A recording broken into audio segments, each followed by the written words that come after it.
పాత్రుడను కాదు. నీవు నా ఇంటిలోనికి వచ్చడానికి నేను పాత్రుడను కాదు. ఒక్క మాట సెలవయ్యా. చూసారా, దేవుడిలో ఎంత మాట ఉన్నది, శక్తి ఉన్నది. ఒక మాట సెలవిస్తాడు చాలు, దాసుడు స్వస్థత పొందుకుంటాడు. నేను చాలా అధికారం కలిగినటువంటి వాడు చాలామంది ఉన్నారు, కానీ నువ్వు ఒక్క మాట సెలవయ్యా, రాలేకూడదు, నువ్వు రావద్దయ్యా నా ఇంట్లోకి. చూసారా ఎంత మాట, ఎంత తగ్గింపు మాట. ప్రియ సోదరి సోదరుడా, ఈరోజు కూడా నీవు నేను కూడా ఎలాంటి జీవితాన్ని కొనసాగిస్తున్నామో ఒక్కసారి మనం పరిశీలన చేసుకోవాలి. కుష్ఠరోగం కలిగినటువంటి వాడు నీకు ఇష్టమైతే నాకు శుద్ధిగా చేయి అంటున్నాడు. రెండోది శతాధిపతి అంటున్నాడు కదా, అయ్యా నువ్వు ఒక మాట సెలవయ్యా, నా దాసుడు స్వస్థత పొందుకుంటాడు.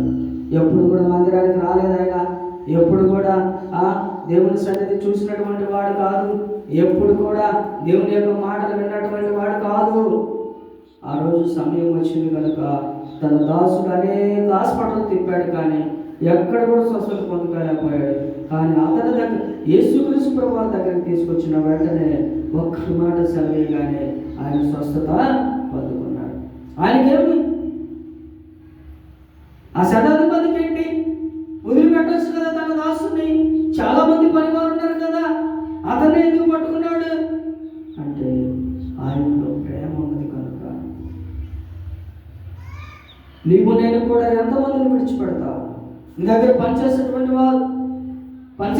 వారిని ఎంతమందిని విడిచిపెడుతున్నావు? వాడు బాగుపడ్డారు, బలహీనంగా ఉంది, ఆరోగ్యం బాగాలేకపోతే పని చేసుకున్నంతసేపు పని చేసుకున్నావు, చేపించుకున్న దాని చేత మరలా వదిలిపెట్టేసావు. నీలో ఏముంటుంది ఆయన? ఈ శతాధిపతి మాత్రం ప్రేమ కలిగి ఉన్నాడు, తగ్గించుకున్నాడు. ఒక మాట సెలవయ్యా, నా దాసుడు స్వస్థత పొందుకుంటాడయ్యా అని చెప్తా ఉన్నాడు.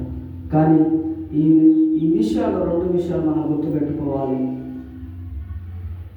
ఏం గుర్తుపెట్టుకోవాలంటే, మనం అడిగేటప్పుడు కూడా అయ్యా నీకు ఇష్టమైతే నన్ను బాగు చేయ్యా, నీకు ఇష్టమైతే నాకు ఉద్యోగం ఇయ్యా, నీకు ఇష్టమైతే నా జీవితాన్ని మార్చయ్యా, నీకు ఇష్టమైతే మా బ్రతుకులు మార్చయ్యా, నీకు ఇష్టమైతే మా కుటుంబాన్ని మార్చయ్యా, నీకు ఇష్టమైతే నాకున్నటువంటి రోగము, నాకున్నటువంటి బలహీనత తీసేయా అని ప్రార్థన చేయాలి, అడగాలి. రెండోది తగ్గించుకోవాలి. అయ్యా నీవు నా హృదయంలోకి వచ్చినట్టు నేను పాత్రుడు కాదయ్యా, నా ఇంటిలోకి వచ్చిన పాత్రుడు కాదయ్యా, నువ్వు ఒక మాట సెలవిస్తే చాలయ్యా నా బ్రతుకు మార్చబడుతుంది, నువ్వు ఒక మాట సెలవిస్తాయా నా జీవితం మారిపోతుంది, నువ్వు ఒక మాట సెలవిస్తే చాలయ్యా నా కుటుంబం మారిపోతుంది, నువ్వు ఒక మాట సెలవిస్తే చాలయ్యా నా రోగం బాగుపడుతుంది, నువ్వు ఒక మాట సెలవిస్తే చాలయ్యా నా కుటుంబ జీవితాలు మారిపోతాయి, నా బిడ్డల జీవితాలు మారిపోతాయి, నా పిల్లలందరూ కూడా నా మాట వింటారు, నా కుటుంబం కూడా సమాధానం నెమ్మది కలిగి ఉంటుంది, శాంతిని కలిగి ఉంటావయ్యా, ఒక్క మాట సెలవేయ్యా అని నువ్వు అడిగినట్లయితే ఖచ్చితంగా దేవుడు నీ మాట విని నీకు జవాబుని ఇస్తాడు. కాబట్టి కుష్ఠరోగం కలిగినటువంటి వాడు నీకు ఇష్టమైతే నన్ను బాగు చేయి అన్నాడు.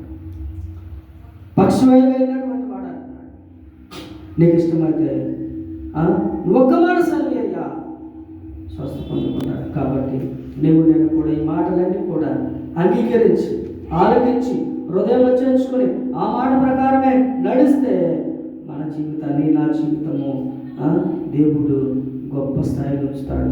మన కుటుంబంలో సమస్య ఉండదు, బాధ ఉండదు, నష్టం ఉండదు, ఏ ఇబ్బంది ఉండదు, ఏ ఇరుకు ఉండదు, ఏ సమస్య ఉండదు.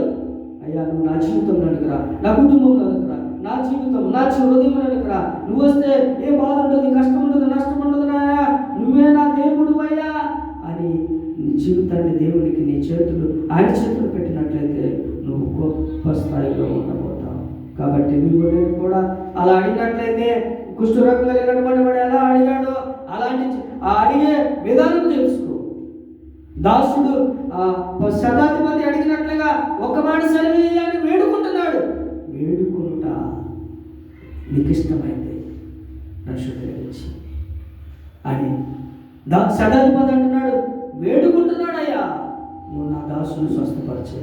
చూసావా ఎంత అధికారం కలిగినటువంటి వాడు, ఎంత హోదా కలిగినటువంటి వాడు, ఎంత స్థాయి కలిగినటువంటి వాడు. అతనే వచ్చి యేసుక్రీస్తు ప్రభువు నీకు నేను ఎంత తగ్గించుకుంటే అంత మంచిది, అంత హెచ్చించబడతాడు. తాను తగ్గించుకున్నవాడు హెచ్చించబడతాడు, తాను హెచ్చించుకున్నవాడు తగ్గించబడతాడు. ప్రియ సహోదరి సహోదరుడా, ఈరోజు దేవుడు నీకు ఒక అవకాశాన్ని ఇచ్చాడు.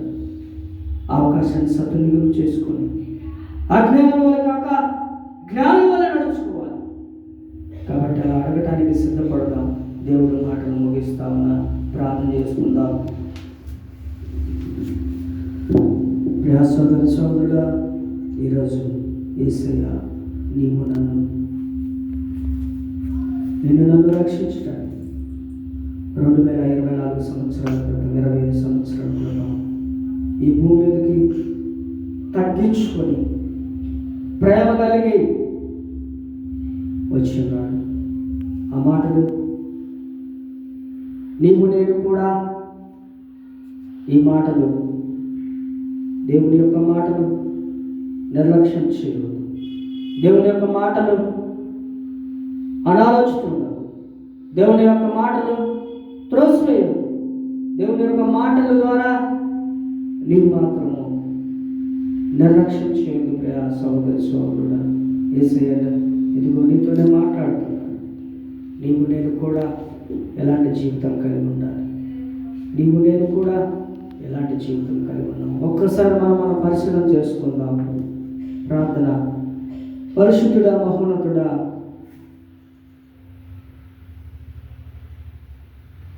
జీవాధిపతి,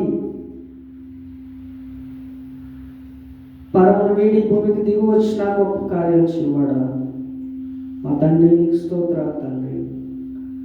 ఈరోజు పాటల ద్వారా నిన్ను మాయపరిచాను, వాక్యము ద్వారా నీవు నాతో మాట్లాడావు, మా అందరితో మాట్లాడావయ్యా. అందరి బట్టి కృతజ్ఞతాస్తుతులు చెల్లిస్తాం. విన్న ప్రతి ఒక్క బిడ్డ వ్యర్థం చేసుకోకుండా అర్థమయ్యే రీతిలో జ్ఞానము దయచి ప్రభువా, నీకు ఇష్టమైతే నా జీవితాన్ని మార్చయ్యా, నీకు ఇష్టమైతే మా జీవితాన్ని మార్చయ్యా. మేము వేడుకుంటున్నామయ్యా. కుష్ఠరోగం కలిగినటువంటి వాడు నీకు ఇష్టమైతే నన్ను శుద్ధిని చేయమన్నాడయ్యా. ఎవరైతే బలహీనులుగా ఉన్నారు, ఎవరైతే అనారోగ్య సమస్యలు ఉన్నారో యేసుక్రీస్తు నామములో స్వస్థపరచయ్యా. శతాధిపతి అంటున్నాడయ్యా, నా దాసుని స్వస్థపరిచేయని వేడుకుంటున్నాడు. మేము కూడా ఇదేనా వేడుకుంటున్నామయ్యా. మా బలహీనతలంటే తీసేయ్యా. మేము మీకు విరోధంగా జీవిస్తే మా పాపాలను క్షమించయ్యా. మా అవిధతను తీసేయి. మా చూపుల్లో పాపం ఉందయ్యా, నడతల్లో పాపం ఉందయ్యా, ఆలోచనలో పాపం ఉందయ్యా. ఇవన్నీ కూడా ఈ పాపాలను క్షమించాయి. ఈ రోజంతా క్షమించినట్టు మా బ్రతుకులు నీ సన్నిధికి వచ్చాము. మమ్మల్ని త్రోసివేయొద్దయ్యా. ఒక్కసారి మీ బిడ్డలమైన మా పక్షాన్ని అయ్యా, మేము అడిగిన ప్రతిదానికి జవాబులు మనం కోరుతా ఉన్నాం. మొట్టమొదటి నా జీవితాన్ని మార్చయ్యా, నా కుటుంబ జీవితాన్ని మార్చయ్యా, బిడ్డల జీవితాన్ని మార్చయ్యా, ప్రతి ఒక్క బిడ్డనే ఉంటున్న ప్రతి ఒక్క బిడ్డ జీవితాన్ని మార్చయ్యా. ప్రార్థిస్తా ఉన్నా. మరొకసారి మేమందరం కలుసుకుని కృపను మాకు దయచేయాలి. విన్న వాక్యం అర్థం చేసుకోకుండా అర్థమవుతున్న బిడ్డలకి తగిన జ్ఞానము దయచేయమని నీకే మహిమ ఘనత ప్రభావాలు చూపిస్తుంది. రక్షకుడైన యేసుక్రీస్తు నామములో ప్రార్థించి వేడుకుంటున్నాడు తండ్రి. ఆమేన్. మన తండ్రి అయిన దేవుని ప్రేమ నుండి, కుమారుడైన యేసుక్రీస్తు యొక్క కృపయు, పరిశుద్ధాత్మ యొక్క సహజం సన్నిధి సమాధానం ప్రపంచ రాష్ట్ర జిల్లాలు పరిపాలించిన నాయకులకి, తోటి పరిశుద్ధులకి, ముఖ్యంగా నీ సన్నిధిలో చేరిన పిల్లమైన మా మునిపడలప్పుడు నీ యొక్క కృప మా మీద ఉండను గాక, తోడై ఉండను గాక. ఆమేన్. ఆమేన్. ఆమేన్. యేసు రక్తమేచ్ ప్రభు సులువు రక్తమేచ్ ప్రవేశించు సదానకంతా నాశనం. ఆమేన్.